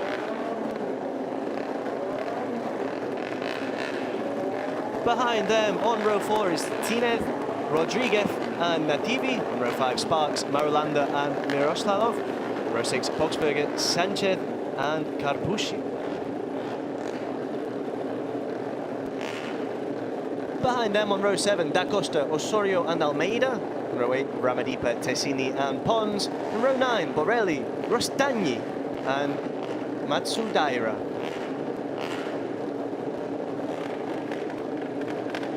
On row 10, via Tamburini and Gabrini, the last two, of course, getting through the last chance race. Time for the warm-up lap then. Riders get a chance to put a bit of heat into the tyres ahead of lights out. And we mentioned once or twice in the Junior GP category, and we'll mention it once or twice, I'm sure, during the European Talent Cup race, but it is very, very hot out here. Tyre degradation will certainly come into play. It's 35 plus degrees now, I think, so yeah, it's going to be a tough outing for these riders, particularly in those leathers under the helmet. If they're getting bunched up in a crowd of motorcycles, I can imagine there are far better. Well, 33 degrees. So it's getting there to the plus 35. There. I think it's getting there, and it's definitely going to be getting warmer and warmer as the day goes on. Not just the air temperature, but that track temperature as well. And managing those tyres is going to be absolutely crucial. That's where these riders are going to be showing their tactical nuance, I think. Yeah, racecraft is definitely going to be a factor here. So these are the next generation of European Talent Cup riders. Of course, not just European riders here. We've got riders from all across the world participating in the European Talent Cup. So let's see what their racecraft is like in these scorching conditions. Very different to what we experienced in Estoril last time out. You're looking at 33 degrees air temperature, so track temperature will be a little bit higher. It's going to be a greasy, slippy surface. So let's see how riders handle the conditions. As we look at the live championship, it's Longarella, 36 points. He holds a 10-point advantage over Alvaro Lucas. Lucas picked up a pair of P4s in Estoril. Fernando Bojosa, your race 1 winner, before picking up 0 points due to a disqualification in race 2 on 25. Tied with Carlos Cano. Cano winning race 2, but crashing out of race 1. Hopefully less drama for the duo of riders than today, as some riders peel into the long lap penalty loop at the final corner. The left-hander, Jorge Lorenzo corner. Iconic turn where many races have been decided across all motorcycle racing categories. through the years. Will we see it decided at the final corner today? Well, who knows what's in store, but it's Carlos Cano who's going to start from pole position ahead of Alvaro Lucas. Alex Longarella on the front row. Longarella, double podium in Estoril, still waiting for that first win. Does he have the pace to go with a hugely impressive #1, Carlos Cano, the reigning champion, out to do the double? It's almost go time then here in race 1 for the European Talent Cup. 14 laps await us. The flags are off and eyes on the lights. The revs rise and we are go. And it's a good start from Alvaro Lucas, but an even better start for the number 45, Alex Longarella. Carlos Cano from pole position just did not get off the line there at all. So it is Longarella over Lucas. Indeed, it's Fernando Bojosa who's charged through from the second row to take second position. Brilliant stuff from Bojosa. So dream launch from the line for Longarella and Bojosa. Yeah, absolutely sensational start there from those riders. It's quite surprising to see Cano not getting off the line as well as he would have liked. I mean, it's something they would have practiced, but he might be dropping down a bit now. I would not rule out a rider like Alex Cano. There's a reason why he wears that #1 plate. And he's been working on race pace throughout this entire weekend. Oh, they touch Gonzalo Perez and Fernando Bojosa. Rub shoulders down the back straight. And look who takes advantage. And Carlos Cano takes advantage, but that was Gonzalo Perez. I just know that the number 12 had gained a few places and made an aggressive charge. But that was slightly too aggressive, you would have to say. But thankfully, both riders remain upright. But it's Carlos Cano who profits, but not for very long. It's Eduardo Gutierrez now who charges through to the lead. Oh, we've lost Anton Nativi, I think, Evan Boxberger, excuse me, who is out of the race early on. Is he going to rejoin? He'll rejoin at the end. But wow, Eduardo Gutierrez then out in front. Cano has been relegated to third. Fernando Bojosa has recovered. It's an AC Racing Team 1-2. And Gonzalo Perez is still on the charge. He was diving up the inside of Carlos Cano there at turn 11. Has he made the move stick? He hasn't. Cano has responded. It looked for all the world that Perez was going to get the better of Cano there, but Cano showing his brilliance.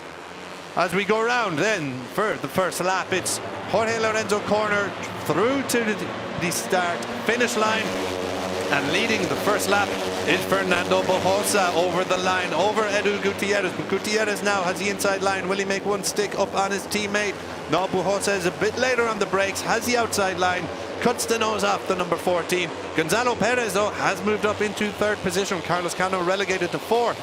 Yeah, what an incredible opening lap there. Let's just see that contact. Oh. Yeah. Wow. Very aggressive stuff. Yeah, Fernando Bojosa, I don't know how he managed to stay upright there. He's still in the lead here. His teammate, though, Gutierrez, having a little look up the inside as he got the tighter line. No, that's still good from Bojosa to hold on. Gonzalo Perez, though, that is going wide. Carlos Cano looking to profit through the middle, but I have to say, that was a scary incident between both Bojosa and Perez, and Bojosa did remarkably well to stay upright. Absolutely. And but on we go, it's Bojosa. Bojosa, who has still got the lead. We've seen his teammate now, Gutierrez, a couple of occasions try and threaten a move past the race 1 winner from Estoril. Carlos Cano in third position, but it is Gonzalo Perez who is charging hard. This, I have to say, we mentioned Travis Borg. We thought was going to have an aggressive start, but Borg is sitting in P11 as things stand. It's Gonzalo Perez who has come charging out of the blocks, firing on all cylinders across the opening lap or two here. Brilliant stuff to watch from the Frando Racing rider. And he's charging towards the podium places, but it's Carlos Cano who has the advantage. This is what happened to Evan Boxberger. And he is now gone into pit lane. So clearly not everything right with that bike. So race 1 over, not day over for Boxberger. Now, down the front straight we go. It's Bojosa who led over the line, and Alvaro Lucas getting up the inside of Gonzalo Perez there. Very, very close, you would have to say. Interestingly, Bojosa led over the line there, and Gutierrez Cano couldn't get close enough to make a move into turn 1. So, as things stand, Bojosa leads over Gutierrez. Cano holds into third position. Gonzalo Perez, we've seen him make a couple moves already on Cano. And here comes another one. He takes P3 out of off the hands of Cano. Then it is Alex Longarella who had that dream start on lap 1, but he's fallen off the pace somewhat of the leaders. Alvaro Lucas then in 6th position, and again Fernando Bojosa is out of the seat. Yeah, I mean, that is absolutely incredible stuff from Gonzalo Perez, who's now gone wide himself. This is chopping and changing all the time. Perez was just appearing from all different positions and making moves. He's so aggressive, and well, it didn't pay off for him in the end there, and it's currently looking very difficult for him as he falls back down the line. Yeah, all that drama then. It's the number 14 who leads up the AC Racing team. It is Gutierrez. Here we go. We're going to see what happened. Keep an eye on the number 69. Out of the seat once already today. It's Gonzalo Perez pulls out to his left, and again they collide. Again they collide. This time you'd have to say it's very much a racing incident, but it was Bojosa who went into the back of Perez that time around. But twice they've collided already across the opening 3 laps, Connor, and they're still running here in podium contention, in victory contention. European Talent Cup. It's hot outside, it's very hot on track. Never change, ETC, never change.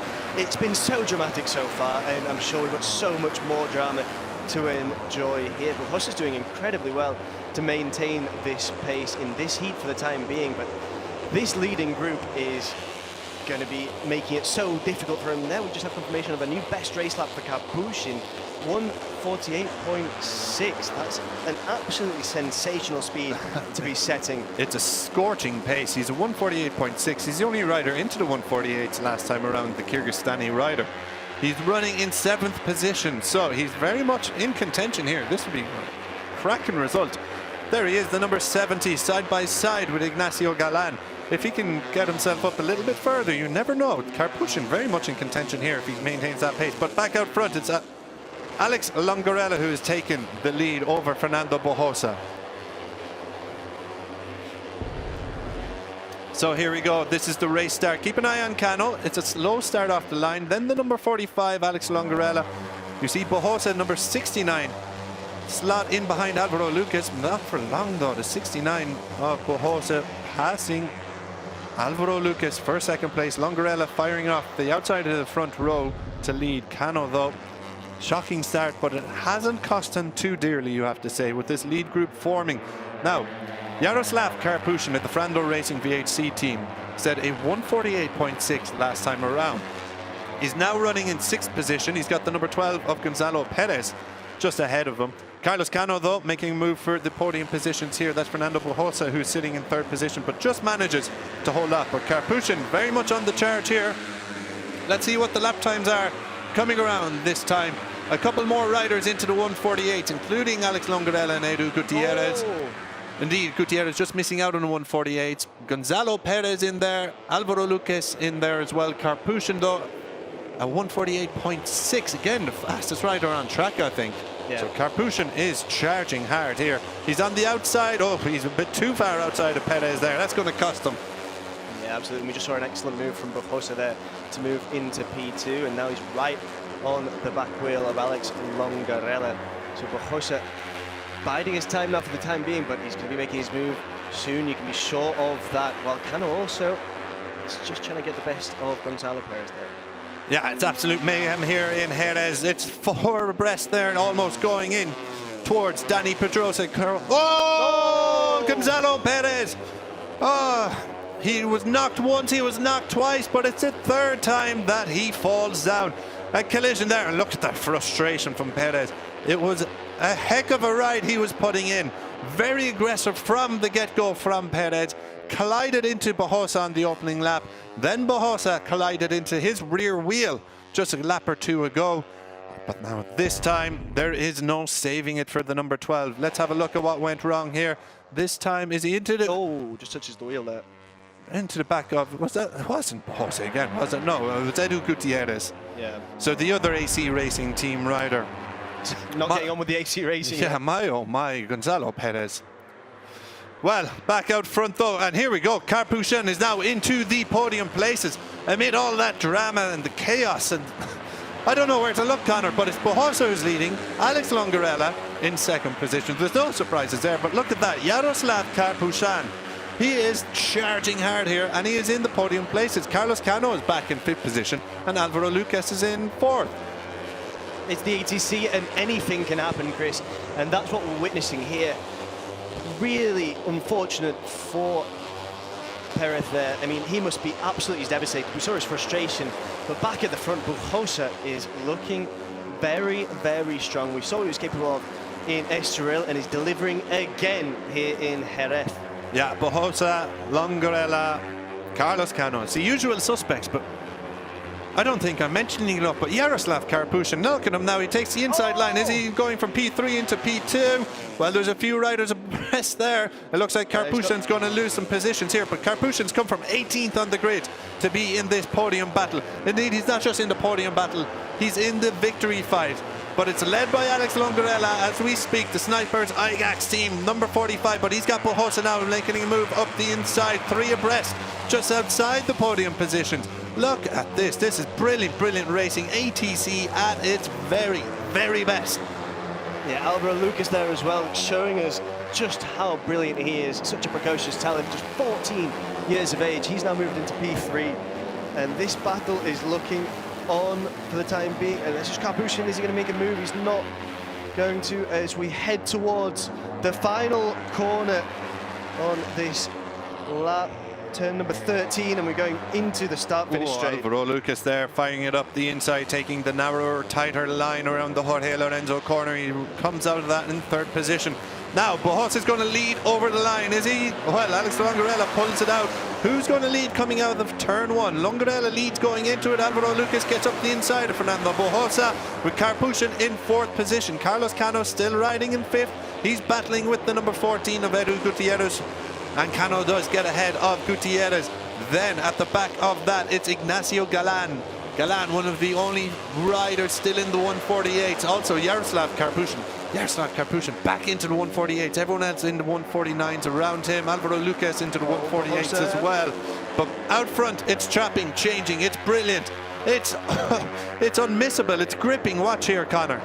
Gripping, I think, is a very excellent term to use, as the grip is going to be getting less and less as this race goes on. That track is going to be sweating in this sweltering heat. And Cano looks like he might have just taken the but look at lead, this move from the inside. It's Alvaro Lucas now, who's Lucas leading. who leads, but did you see that move from Fernando Bujosa, cutting in behind Cano? Oh, brilliant stuff, and now he leads ahead of Alvaro Lucas. Yeah, absolutely sensational stuff here.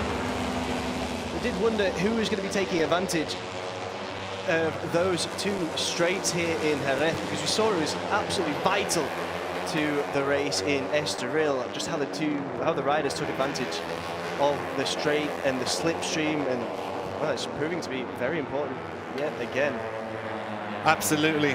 Getting into the slipstream here can be pivotal. It's not quite as long the straight here as we get in some of the other circuits, with Estoril being, I think, nearly a kilometre in length. Here is about half, but there are plenty of drafting opportunities.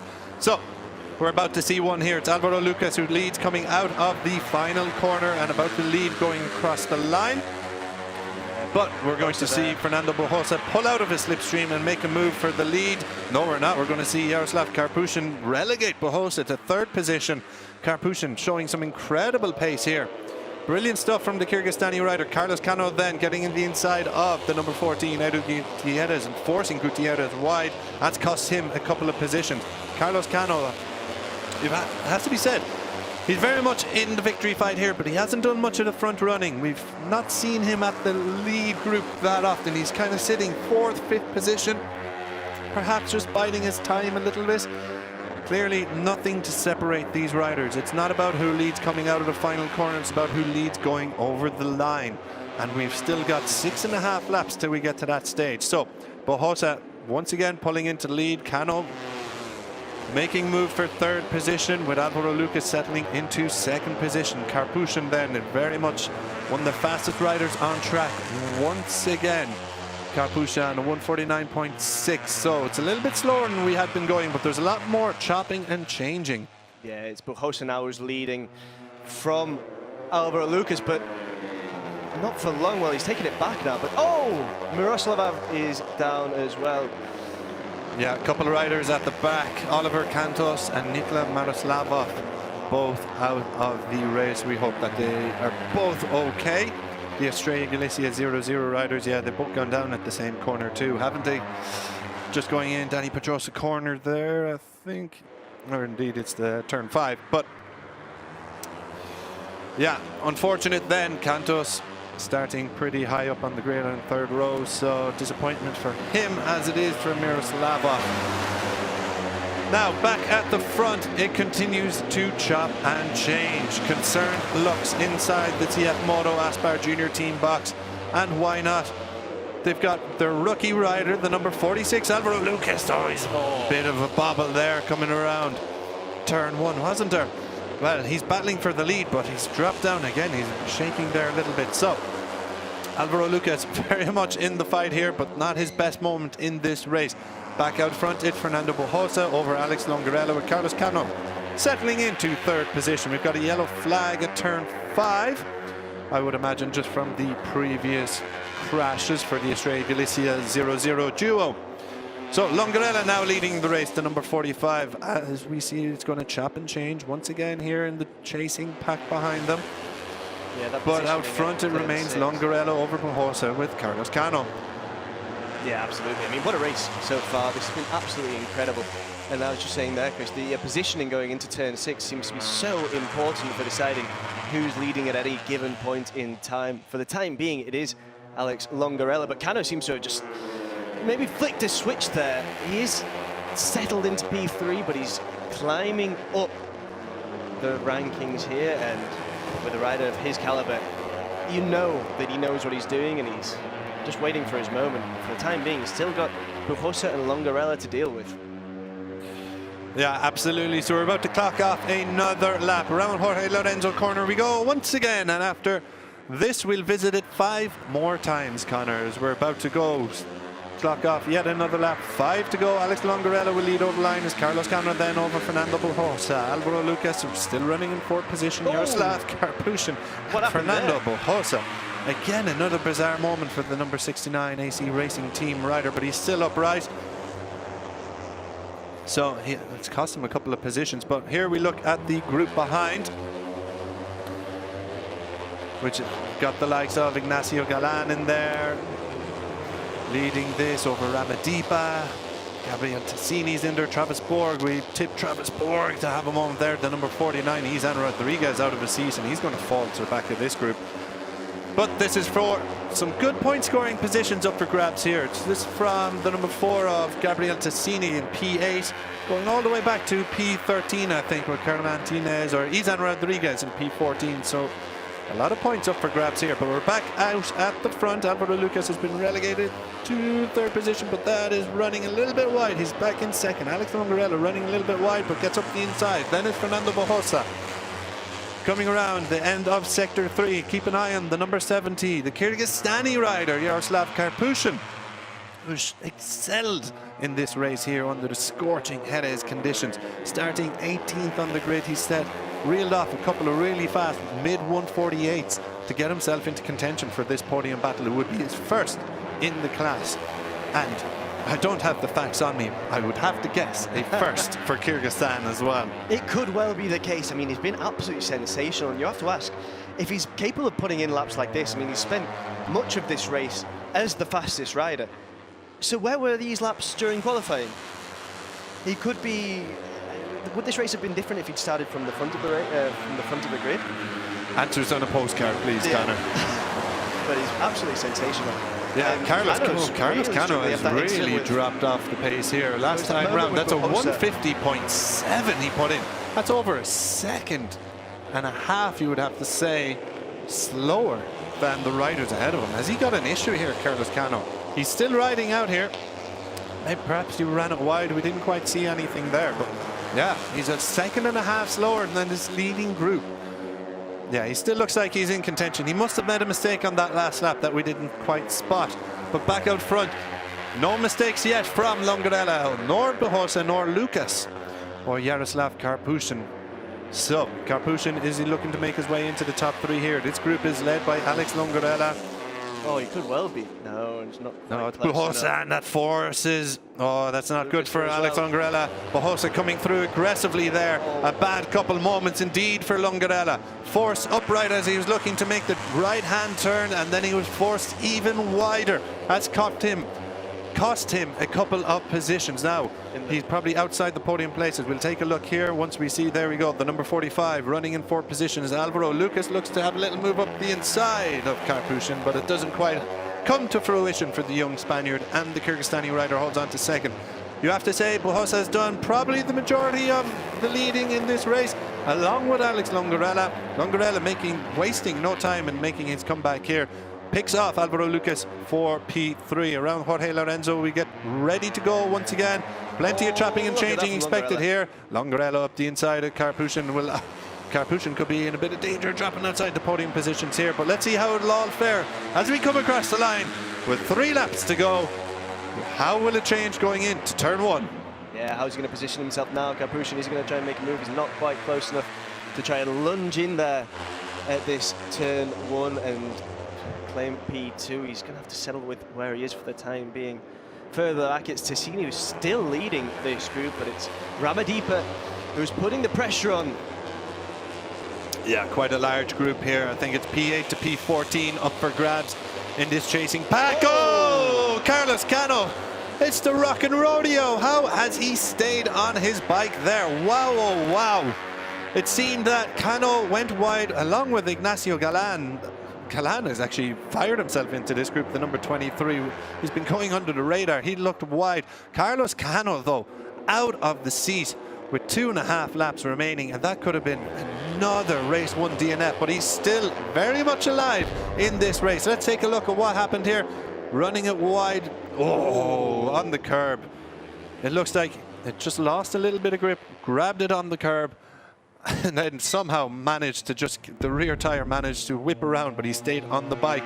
So still very much in contention, maybe for a podium, but definitely for some good points as he maintains his championship charge. Back out front, it's Fernando Bujosa, AC Racing Team rider, who leads the running. Alex Longarella, double podium last time out in Estoril. No win to his name as of yet, but he'll be looking to break his victory duck here. Fernando Bujosa broke his victory duck last time out. The number 45 now. Alex Longarella does move into the lead at the expense of Bujosa. So with 2 laps to go, it's going to be Longarella leading over Bujosa. Alvaro Lucas in 3rd position. Karpushin, Edu Gutierrez very much in contention as well, as we have also got Carlos Cano just at the back of this pack with Ignacio Galan. Yeah, I wonder if those 2 moments that Cano's had over the course of this race have maybe knocked his confidence a bit, because he's finding himself further behind, and he's not really catching up either. Yeah, Ignacio Galan, I'm not quite sure what has happened there, because Ignacio Galan went under the radar, was part of this group, the number 23, but he's dropped seriously off the pace here. So, live championship, as you can see, 61 points as things stand, going the way of the number 45, who would hold an advantage over Bujosa and Alvaro Lucas. But it's all going to change now. Alvaro Lucas is your championship leader as things stand. So take that with a pinch of salt. Lucas running in P2. Bujosa making a move past him at the Dani Pedrosa corner. Lap and a half to go. This is the battle for 8th. Travis Bold's just overtaken Ramadipa there. Yeah, and a little bit further back we see a black flag for Mikey Luis Sanchez. So he's a ride through penalty coming his way. But focusing on this battle for 8, Gabriel Tassini leads over Ramadipa. Travis Borg on for a top 10 finish. He'll be looking for a little bit more if it's on offer. Yeah, absolutely. And then back out front, it's Fernando Bujosa who's leading over Karpushin. Here we go then.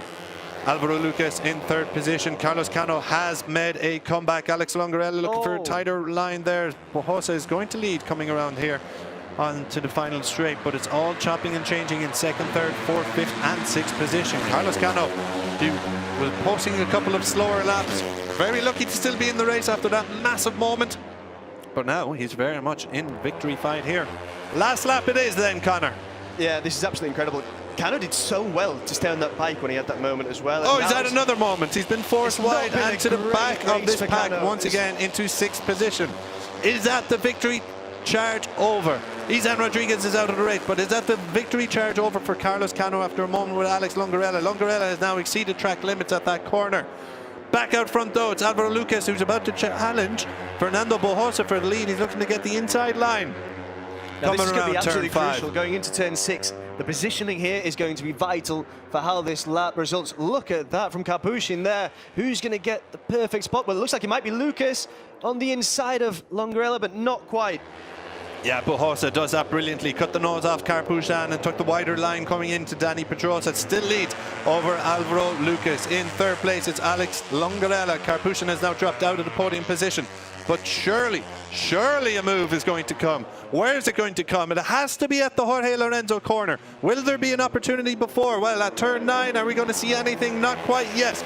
Turn 10, will we see another heartbreaking opportunity here? No, we're flowing around to the right. You would have to imagine if a move is going to come, it's coming at the Jorge Lorenzo corner, the final corner.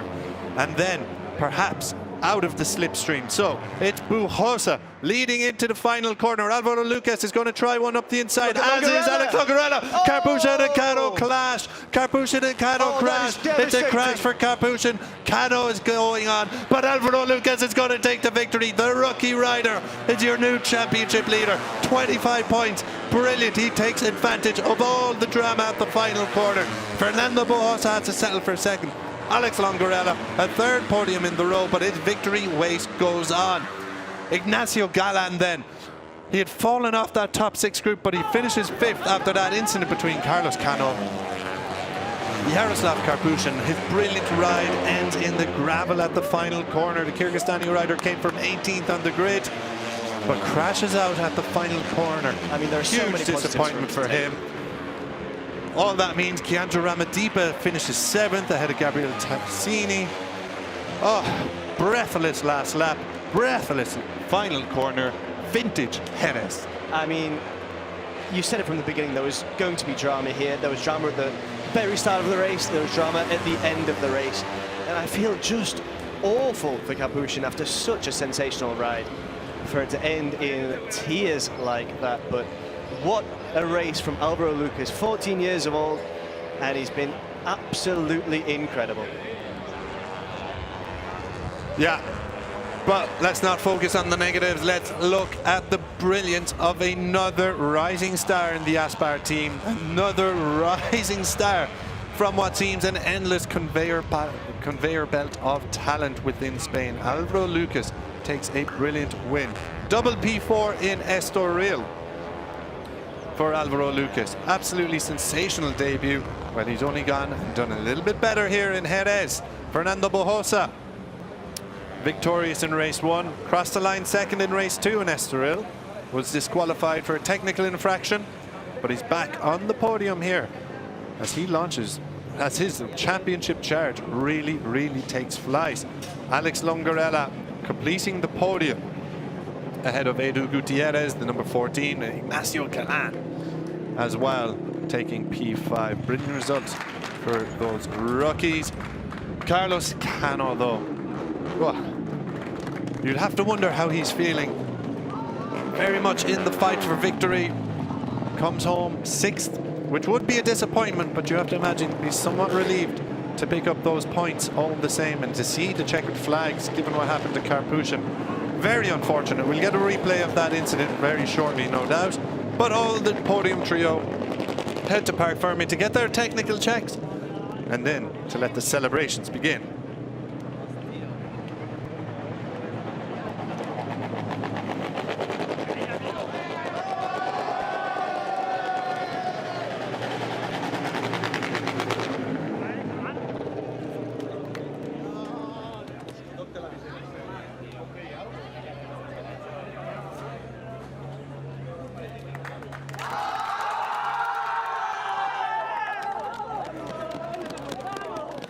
Big hugs then down in the Aspar Junior Team box. CF Moto Aspar Junior Team box. Alvaro Lucas piling into his team, to his teammates, to his mechanics, his engineers, and everyone behind the scenes that makes his ride possible.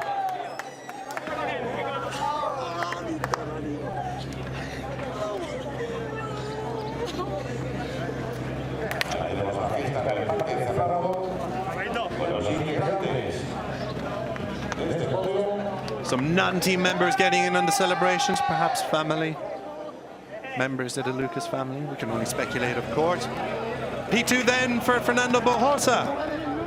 Another brilliant result from a rider who looks like he's ready to challenge for the title this year. Somewhat muted down at the Sniper Gygax team. Alex Longarelli, of course, must be happy. Put another podium. Indeed, he's the championship leader now. 3 podiums on the trot. P3 today. Not the victory, perhaps, that he wanted, but a brilliant, brilliant result.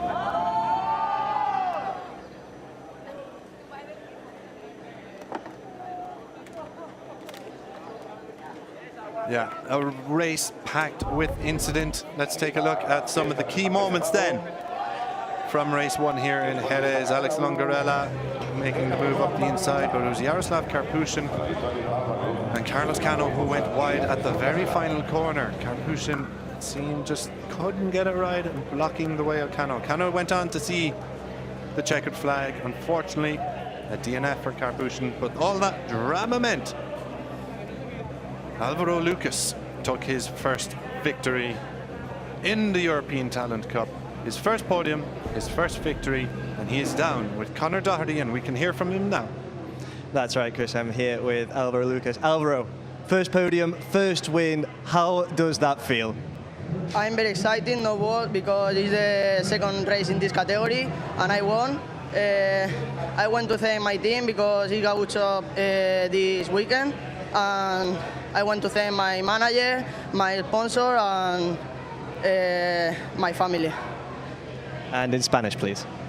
Ha sido una carrera muy difícil, muy complicada, en un grupo, y quiero agradecer esta carrera a mi equipo que ha hecho un gran trabajo este fin de semana, y a mi manager, a todos mis sponsors, a mi familia. Congratulations.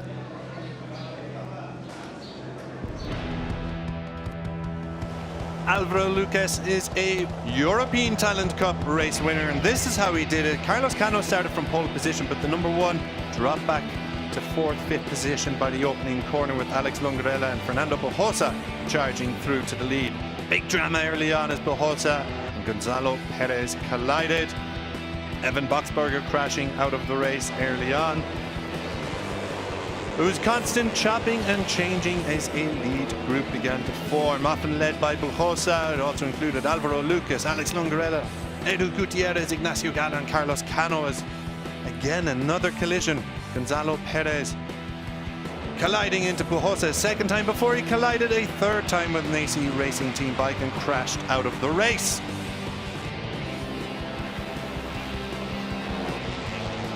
The lead group very much opened up a gap towards the riders further back, but it was all about the battle for the lead. Alvaro Lucas firing it up the inside of Fernando Bojosa and Yaroslav Karpushin to lead temporarily.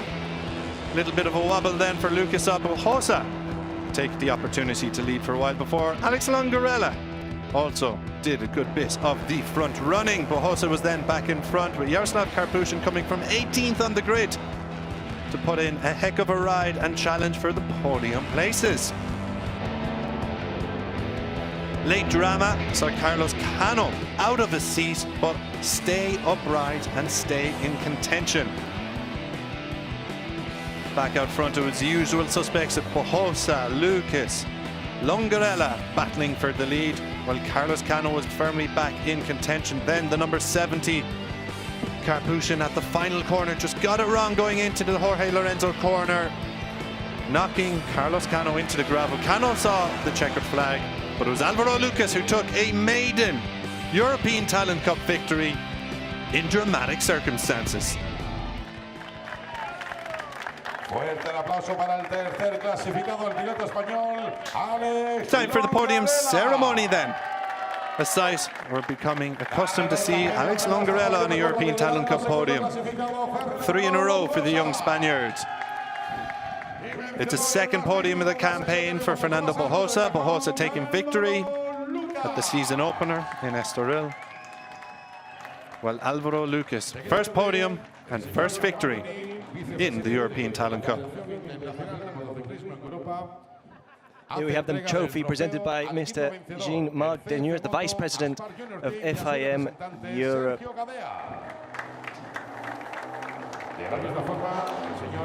You can just see Bojosa there. He must be frustrated having led so much of this race to not find himself on the top step of the rostrum.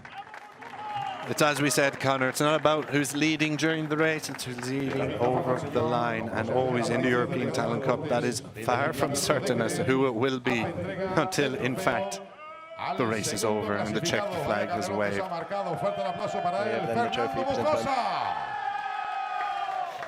a member of the council here in the Circuito de Jerez-Ángel Nieto. Hace entrega del trofeo a un tipo que se la ha currado. Vaya si se la ha And currado. Mr. Vaya Juan última Alvarez curva. with Vaya the winner's victoria, trophy. Álvaro Lucas. En su honor, ahí tenemos a los pilotos que los Gold for conocemos. Álvaro Lucas for the first time in his European Talent Cup. So an extra special occasion as we listen to the Spanish national anthem.